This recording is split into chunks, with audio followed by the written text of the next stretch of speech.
Obviously thrilled to get that win.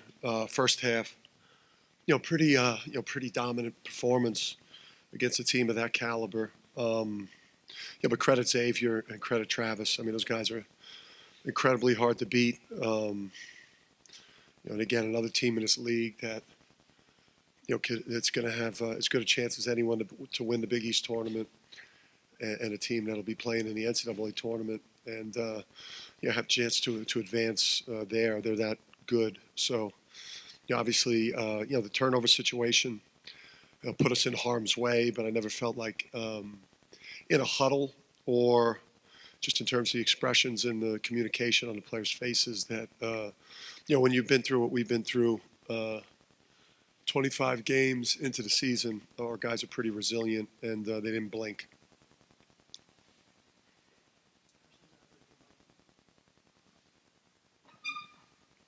Tyler's obviously been struggling shooting a little bit. What kind of got him going? And has he stayed positive throughout this time when obviously shooting is what he does?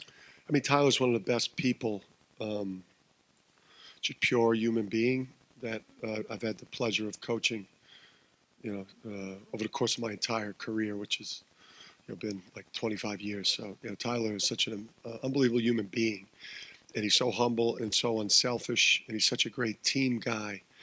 That he didn't get rattled, by the last couple of games, where the ball hasn't found him and he hasn't been as productive as he's been at other big points. He didn't get rattled. He got ready. And, I think, obviously, I think our front court won the game. Obviously, RJ down the stretch. But I just thought that Jordan and Tyler are a big reason why we won the game. To get the 23 points from them and toughness off the bench, that was big. Dan, with Tyler, I know last year we talked about it being, his last few games here, but it seemed like he was coming back. Yeah. This year, obviously, it really is the expiration date coming up. Do you sense a change in him? Do you sense something coming from him in these last couple of games, particularly at home? Yeah, you know what? We met with the seniors before the St. John's game the night before, and tried to to talk about with RJ, Tyrese, Tyler, and Isaiah. What moment they were at in their career here, and what was in front of them, and what they could accomplish. And they understand the moment. That this is the best team they've been on, obviously, since they've been here. It's the best position that their team has been on during the course of the season since they've been here, and they've got a chance to have an exciting next month if and they understand that they're a part of that, and I think it feels great for them. Does Book have to sit 10, 12 rows back if he comes back next game?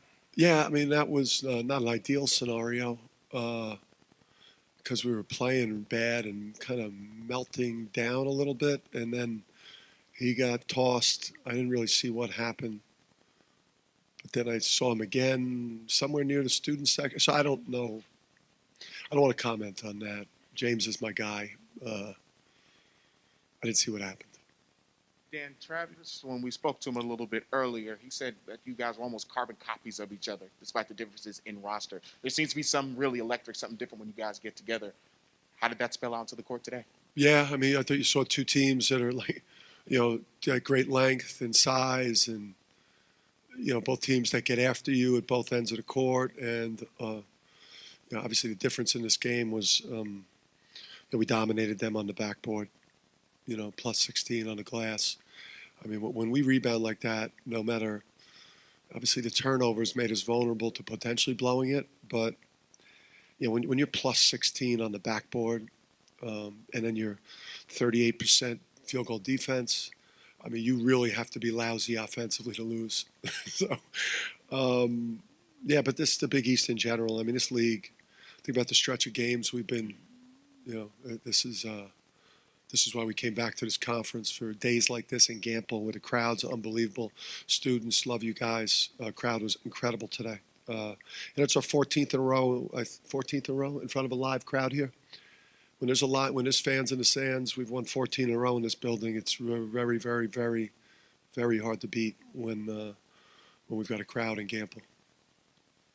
A good part of their comeback came in a lot of the turnovers with RJ after his third foul. And then he comes back in and really leads you down the stretch. It just speaks to his vitalness to the team. Yeah, I mean he's critical. You know, we've been a little vulnerable there. You know, behind him this year. It's probably, you know, I was hoping I could get to the 12-minute mark with the third foul. You know, I did not want him. I don't know when I put him back. Probably a little bit under 14, around there. I don't even, but I wanted to get to under 12 if possible. But things were unraveling, and you know, then he played really, really smart the rest of the way. Yeah, I know it's important for your players to kind of know the history of the program and what's taken place beforehand. Were there any discussions about the ceremony that was going to take place today, and you know, Harrison Fitch and his significance? Yeah, the guys.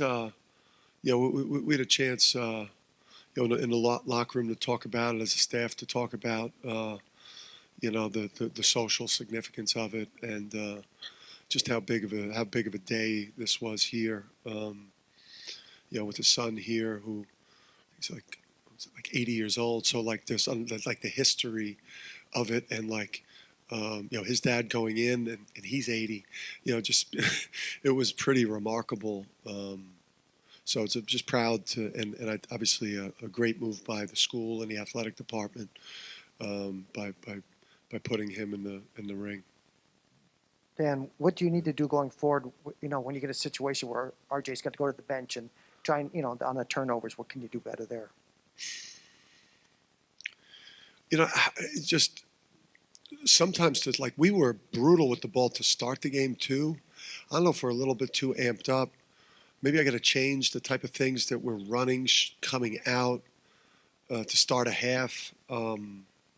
Maybe the things that we're running are too specific. We're trying to get a ball to a certain spot, and if that gets taken away, you know, the guys then maybe, you know, I've got to make an adjustment earlier in halves and games, because it seems to be like we turned it over to start the game. We were a little bit too amped up, and then we only end the half with 4 turnovers. But then to start the second half, we immediately did it again, and then we just continued to do it. I think we let our guard down a little bit, and just were too casual and weak, and you can't do that in a Big East game. I know Tyrese wasn't as effective as he was in like past contests, but he was really had a well-rounded game. How does that speak to his impact just in other aspects of the game? Yeah, I mean, you're going to have games like today where you don't shoot it well, but he made a lot of winning plays. The big defensive rebound that pretty much sealed it for them. You know, his second half defense, his toughness, you know, just his size and strength and athletic ability out there. But you know, again, you could survive one of your all conference level guys not having you know, his typical offensive game when a guy like Tyler, a guy like Jordan steps up and they give you 23 points off the bench, and then you play elite defense and out rebound your opponent by 16. Yeah, and I'm sure you'll shift gears mentally about 2 seconds after you leave the stage to Tuesday night. What do you think can be and should be different for you guys against Villanova? And you have some good momentum now going into this game, obviously. Yeah, I mean, this is the best that we've come in, and you know, it's our first chance. You know, listen, our first couple of years, you know, we didn't have much of a chance to beat them. They were significantly better than us, and they've played better than us. They've had a better season than us to this point. But now we have a chance to play them at home in front of a sellout crowd. That's going to be raucous. And we saw what they did at Providence. I mean, you've got to beat them. I mean, you've got to play at a high level. We can't obviously do a number of the things we did today and beat them. But, you know, we've earned the right on Tuesday night to play, you know, one of the games of the night in college basketball. And a lot of effort and a lot of work over years has gone into, you know, this moment on Tuesday night, and you know, we need to go for that game. Dan, can you talk about Jordan's progression on the defensive end? He's made a big leap, it seems like. Man, that guy. I mean, there's not a lot of freshmen playing in college basketball in these types of games, especially in our league where it's so damn physical. But like his growth, just at the defensive end, his growth on the backboard, his growth on like putting a body on somebody on the defensive glass and like blocking out Fremantle, and even though he didn't get the defensive rebound, he's keeping another bigger body away from it. And I thought his three was huge. Obviously, his free throws are money.